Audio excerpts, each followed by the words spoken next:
It has now been a full week since Iran began launching a series of attacks against Israel. Through these actions, Iran has clearly followed through on its leader's words, not to bow down or surrender in response to what Israel had previously done. The destruction across several critical areas in Israel caused by Iran's missile strikes continues to spread every single day. Civilians have been evacuated to shelters, and daily life in many cities is nearly at a complete standstill. The extent of the damage has become so overwhelming that the Israeli government has even prohibited journalists and its citizens from reporting or broadcasting footage of the destruction within the country. But now, it appears that Iran is no longer acting alone in its efforts to silence Israel. Several other resistance groups that have long allied themselves with Iran have also joined the fight, working together to strike the nation currently led by Netanyahu. Israel is now being attacked from multiple directions, using a wide array of deadly and destructive weapons.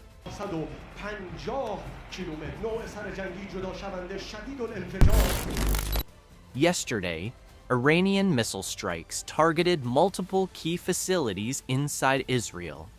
One of the most notable among them was the Tel Aviv Stock Exchange, or TASE.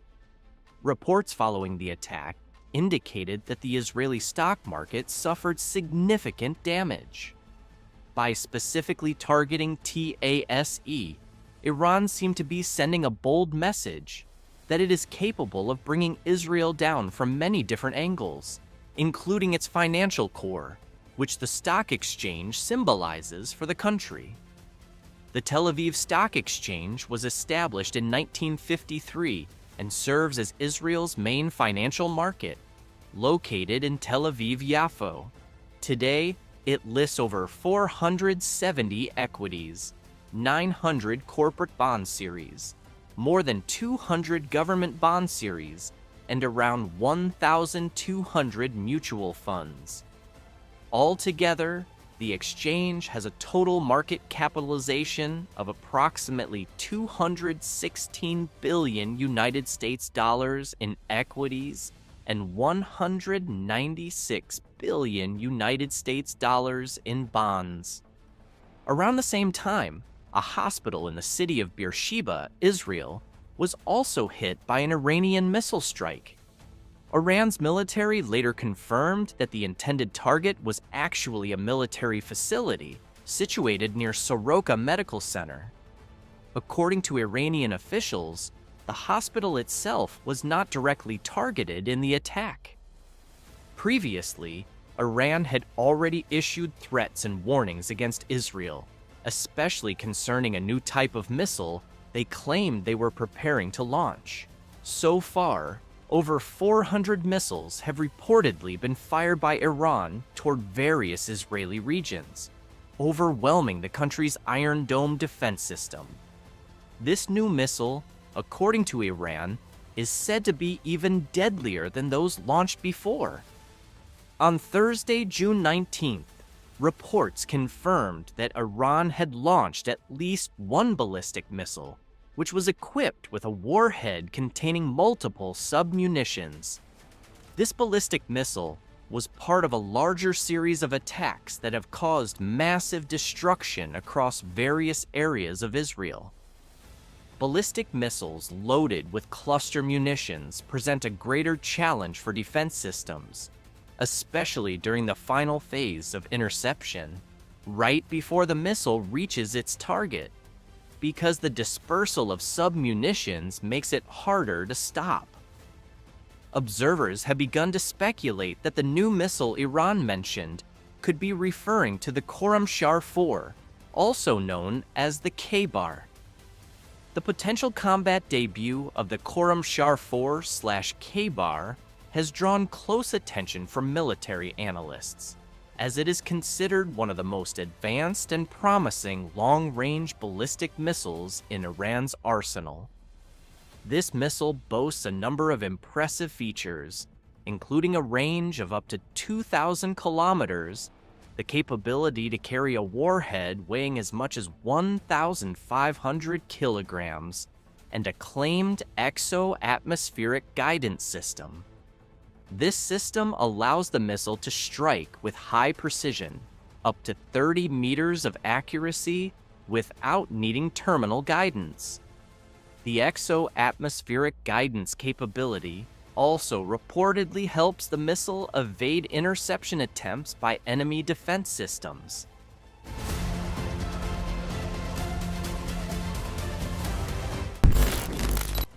Alongside the relentless waves of missile attacks launched by Iran, Israel now appears to be facing an additional threat from the Houthi movement in Yemen. In addition to sending a number of drones toward Israel, reports have surfaced that the Houthis also launched a hypersonic ballistic missile targeting several sensitive military and civilian sites in and around Tel Aviv. Other reports indicate that the Houthis used a missile known as the Palestine II in one of their successful attacks, which managed to strike the Jaffa area in central Israel. For a long time now, the Houthi forces have openly committed themselves to supporting any group or entity that shares the goal of resisting the Zionist regime of Israel. Houthi leaders have also vowed full support for Iran, stating that Israel's aggression poses a grave danger, and therefore, they believe it is necessary to unite and push back together against it. إلا طريق جهنم خالدين فيها أبدا وكان ذلك على الله يسيرا. In addition, another major development now circulating is the alleged attempted strike by Israel on Houthi military leadership, specifically targeting Mohammed Gamari. However, the attempt failed.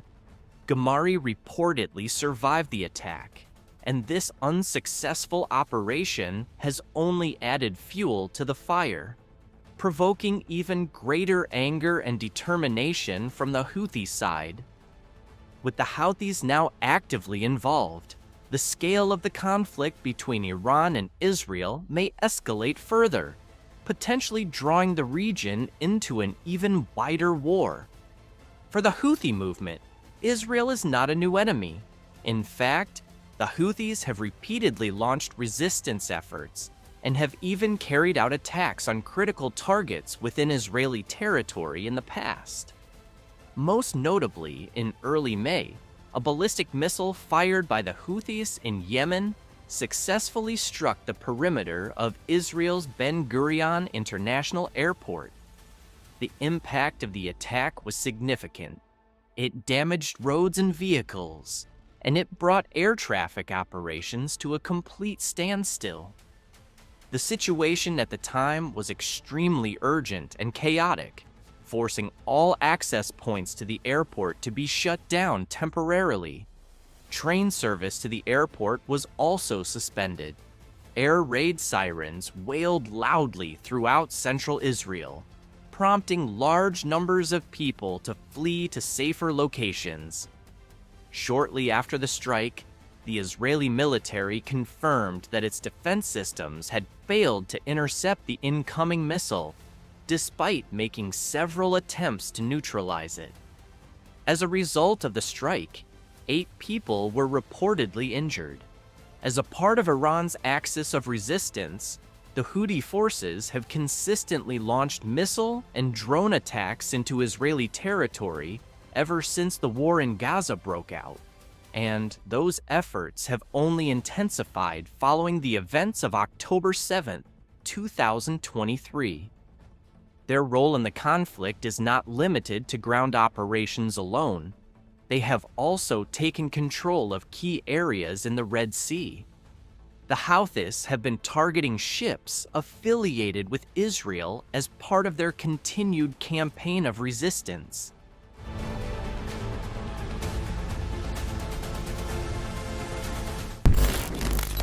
Recently, Hamas made a public statement regarding the escalating situation between Iran and Israel. In that statement, Hamas said that Iran is now paying the price for its long-standing support of militant groups in Gaza, especially in light of Israel's decision to launch its first direct strike on Iranian soil back on June 13th.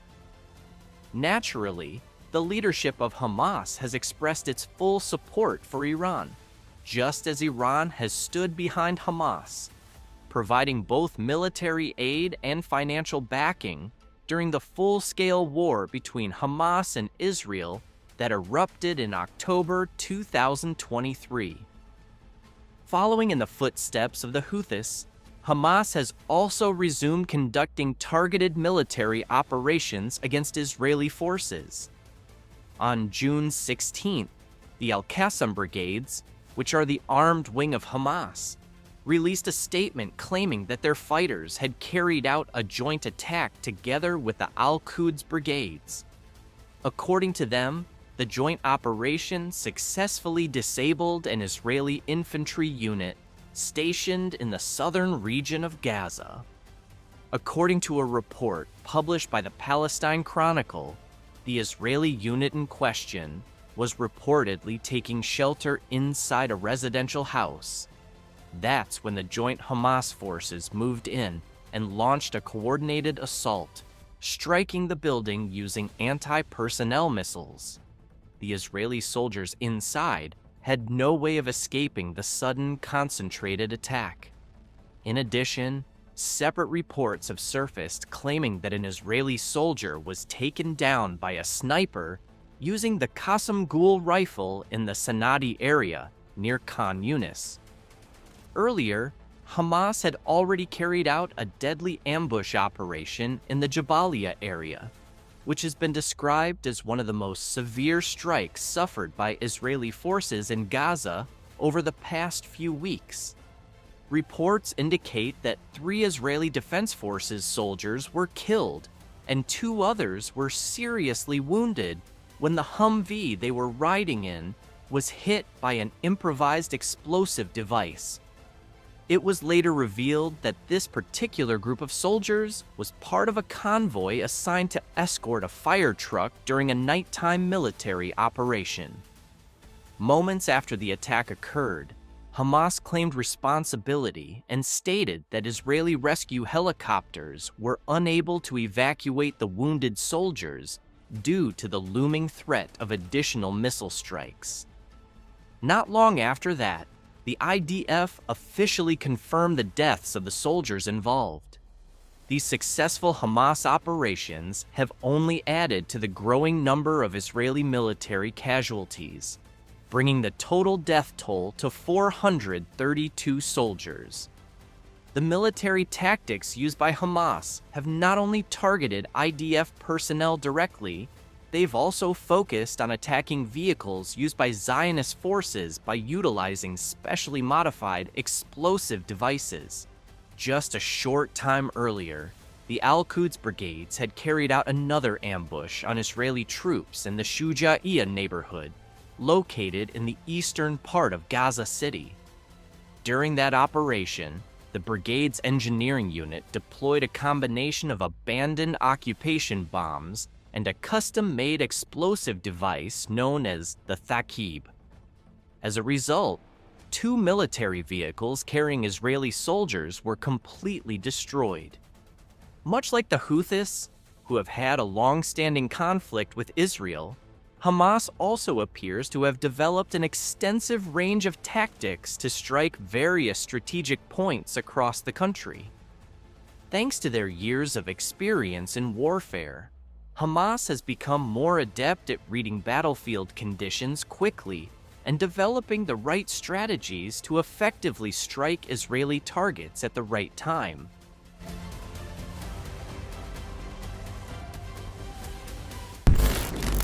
On the other hand, amid the ongoing tension between Iran and Israel, the spotlight is now turning toward Hezbollah, a group many are now closely watching. People are beginning to wonder, Will Hezbollah also step in and follow the lead of the Houthis and Hamas by launching a direct confrontation against Israel? Even though Hezbollah's political stance is already quite clear, there appears to be growing pressure and caution due to diplomatic intervention from the United States and France, along with demands from the Lebanese armed forces. As a result, Hezbollah is reportedly treading carefully, weighing every move. Any wrong step could put the entire country of Lebanon at risk. A new military confrontation between Israel, backed by the United States, and Lebanon could erupt once again. And this time, it might be on an even larger scale than before. However, even though Hezbollah has yet to make any significant moves on the battlefield, there are reports suggesting that the group might be preparing something big behind the scenes. Quietly and without public display, Hezbollah is believed to be getting ready to seize parts of Israeli-occupied territory, should Iran manage to push deeper into Israeli land. Although this information has yet to be fully verified, the scenario seems plausible considering the current situation and Hezbollah's known strategies. Meanwhile, as the regional conflict continues to escalate, the public has also revisited the support Hezbollah provided to Lebanese families affected by Israel's 2006 invasion. To be more specific, Hezbollah reportedly distributed payments ranging from $10,000 to $12,000 United States dollars to each family. In addition to this financial assistance, Hezbollah's reconstruction arm, Jihad al-Bina, rebuilt damaged homes and worked to restore key infrastructure across Lebanon. Why is this fact being brought up again now?